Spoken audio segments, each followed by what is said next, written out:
Station in our topic of talking about those who are beloved to Allah subhanahu wa ta'ala. We have been, since the beginning of Ramadan, slowly covering the thus far known to us 7 groups of people whom Allah subhanahu wa ta'ala loves. And He declares His love by signing off on these ayat at the end with Inna Allah yuhib, or Wallahu yuhib. We talked about Tawabin, Mutatahirin, Mutawakkilin, Muqsitin, and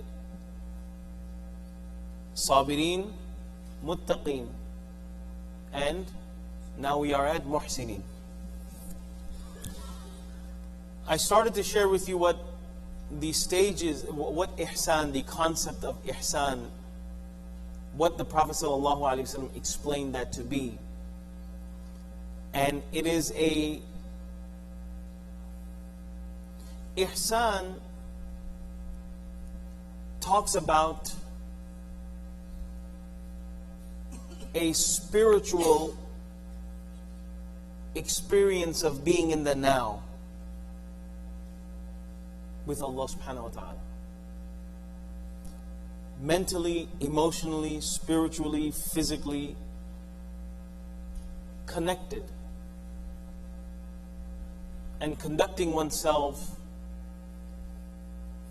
how? As if you see Allah. Now, when you the thing that you love, when you see that thing in front of you, something that you have been longing to meet, longing to visit, when you finally, like for example, when you first touch the ground for your first time ever in Masjidul Haram, and when you see the Kaaba for the first time, and it never gets old. And every time you see the Kaaba, the amount of, the emotions that you are taken over by, and the sweetness of the ibadah when you're praying in front of the Kaaba, especially if you hustle and you're sitting there from Fajr till sunrise, you couldn't trade that for anything. That from Fajr till sunrise, sitting there, if you got a good spot, sitting right there, they keep on cleaning it, so you got to move around. You probably do a sitting tawaf by the time sunrise is over. But that dedication, that devotion, right, where you see the Kaaba in front of you, the way you worship. So to worship Allah subhanahu wa ta'ala as if you see Him. So imagine, we have to imagine that if Allah was in our vision, what type of shawq and inclination, what type of depth and sweetness would our ibadah carry? Where the one you are worshipping you is in front of you. The one you are worshipping is in front of you. That type of euphoric, ecstatic, spiritual high.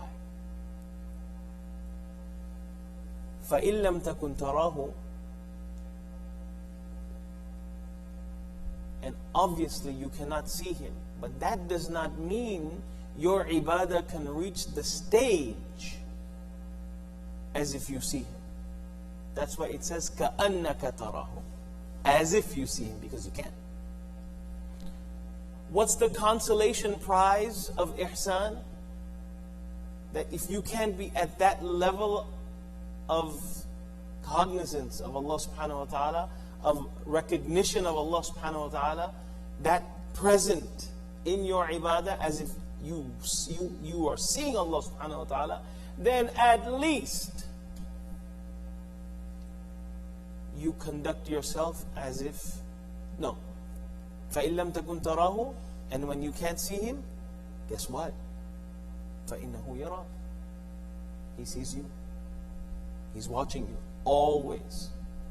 So to have this much presence of mind, that hey, everything that I'm doing, and everything that I'm saying and listening to and watching and talking about and thinking and cooking up in my head, everywhere that I'm going, all of the things that are planning,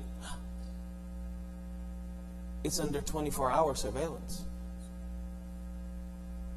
It's under 24-hour surveillance. And not just external surveillance, but Allah subhanahu wa ta'ala, وَهُوَ عَلِيمٌ بِذَاتِ الصُّدُورِ. There is no escaping from that. There is no escape from the knowledge of Allah subhanahu wa ta'ala. So to conduct yourself in that way,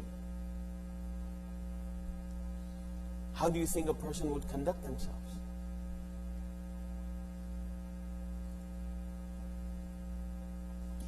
How many would agree with me that this light right here at Waters and Bethany is horrible? I had once like a 4.5-minute experience, and I'm like, and then the person who's following me to my house is like, dude, what's up with this light? I don't care if it's 3 o'clock in the morning on a really dead Wednesday night, early morning. When that light's red, you don't move. Or do you? Or do you? Right? Because you look around, and you wait for another car to go so you can roll behind. But if that's not the situation, you wait. Why? Because, and even when you hesitate and you try to press the gas and then you stop and you're like, why? Because what if I go and boo? That's it.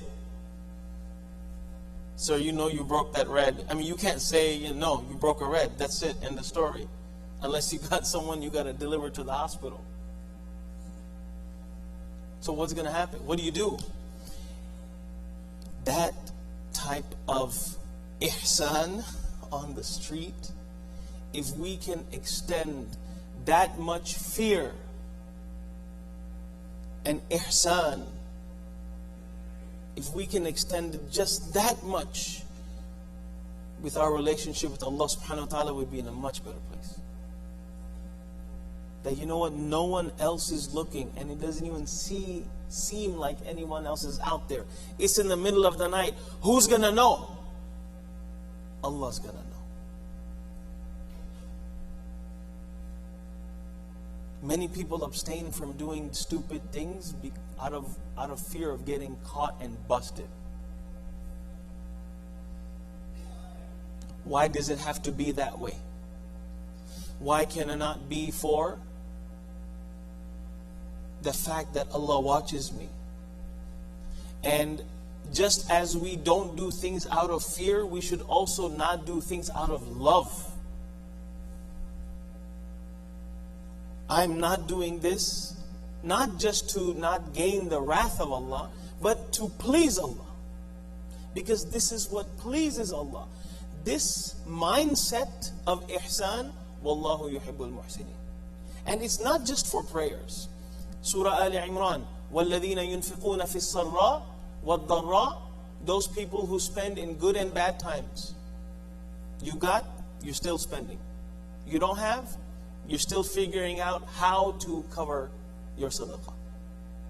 وَالْكَاظِمِينَ الْغَيْظِ, something comes in your face to make you so upset and angry, and you're like,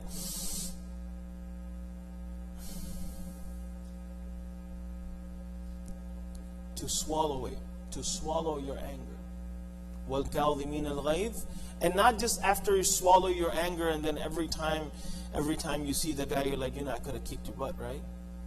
Yeah, but I let you go. وَالْعَافِينَ عَنِ النَّاسِ, you swallow your anger, have a nice day. Next day, hello brother. That's it, it's done. Raat gayi, baat gayi. Right? The night's over. Well, that doesn't apply in a domestic situation. But amongst just raat gayi, baat gayi, meaning the night's over, that's it, forget about it. Let's start fresh, reset. Inna Allah yuhibbul muhsinin. Now ihsan goes in spending in good and bad times, because you know that you are giving to please Allah. It's not about how much. It's about giving at any situation. كَاظِمِينَ الْغَيْظِ. You're really angry. When you can't, like if there's, where's he? Ibrahim's not here today? Okay, so I got someone who's like 6.5 foot in front of me. Of course I'm going to swallow my anger. Yeah, I'm be like, hey buddy, you're lucky, my mom's waiting for me. Right? No, when you can actually execute your anger and then you swallow it. Why? Because you know that Allah is displeased with this. وَالْعَافِينَ عَنِ النَّاسِ. And to forgive people, let them off, forget about it. Why? Because when you want Allah subhanahu wa ta'ala every time to tell us, you know what, forget about it. غَفَرْتُ لَكَ وَلَا أُبَالِي. Forget about it. It's all good. So, this type of mindset Allah subhanahu wa ta'ala loves. And when you have this type of mindset that Allah is watching everything I do, you will automatically be mutatahhirin, tawabin, mutawakkilin, sabirin, muqsitin, muttaqin, and muhsinin. So, we ask Allah subhanahu wa ta'ala to make us amongst the beloved and to resurrect us amongst His beloved, and to allow us to grant us the mahabbah of those deeds that make us His beloved, and to grant us the dislikeness of those deeds that cause His displeasure. And we ask Allah subhanahu wa ta'ala to give us the tawfiq to stay around people who will make us Allah's beloved and who are beloved to Allah subhanahu wa ta'ala. So we will park this discussion. Okay? And inshallah after Ramadan at some point we will talk about Inna Allah la yuhib, which are much more than 7. Alright, so this will give us a topic to continue inshallah. For those of you inshallah who will continue to join us inshallah for Fajr Ramadan or not. Jazakumullah khair. Assalamu alaikum wa rahmatullahi wa barakatuh.